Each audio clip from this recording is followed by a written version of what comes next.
اسلام آباد high court میں ممنوعہ funding case میں بینکنگ کورٹ سے عمران خان کی ضمانت منظور ہونے کا فیصلہ چیلنج، ایف آئی اے نے عمران خان کی ضمانت منسوخی کی درخواست دائر کر دی۔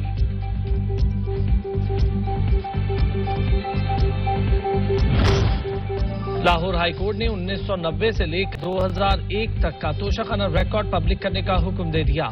جس دوست ملک نے تحائف دیے وہ بھی بتایا جائے، کوئی چیز چھپائی نہیں جا سکتی، عدالت کے ریمارکس۔ 2002 کے بعد پبلک کیے گئے ریکارڈ کے ذریعے بھی بتائے جائیں، وفاقی حکومت کا اعتراف۔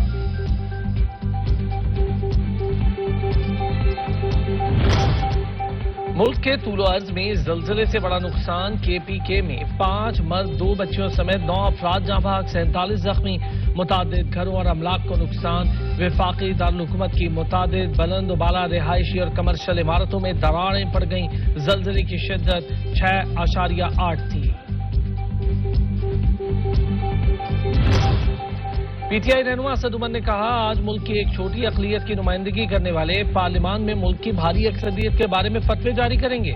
اکثریت کی رائے کو طاقت سے دبانے کی کوشش سے ملک کی سلامتی کو خطرے میں ڈالا جا رہا ہے۔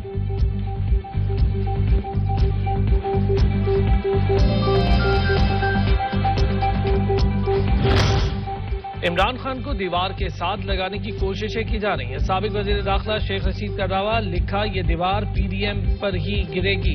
عمران خان اور اس کی پارٹی کو نااہل یا کالعدم قرار دینا آسان نہیں ہوگا۔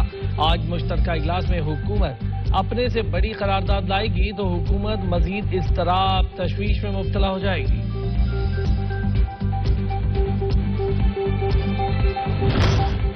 وزیر اعظم آج سندھ میں تاریخی منصوبوں کا افتتاح کریں گے۔ تھرپارکر میں 1320 میگا واٹ شنگھائی الیکٹرک تھر اور 330 میگا واٹ تھل نواں تھر منصوبوں کا افتتاح، دورے کا شیڈیول۔ گزشتہ 4 سال میں تعطل کا شکار منصوبے کی تکمیل کو وزیر اعظم کی ہدایات پر اولین ترجیح بنایا گیا ہے۔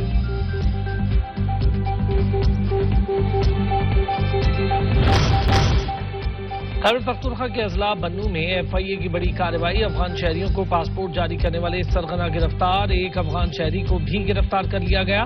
ایف آئی اے حکام کے مطابق اس نیٹ ورک میں بنوں کے نادرا کے افسران بھی شامل ہیں۔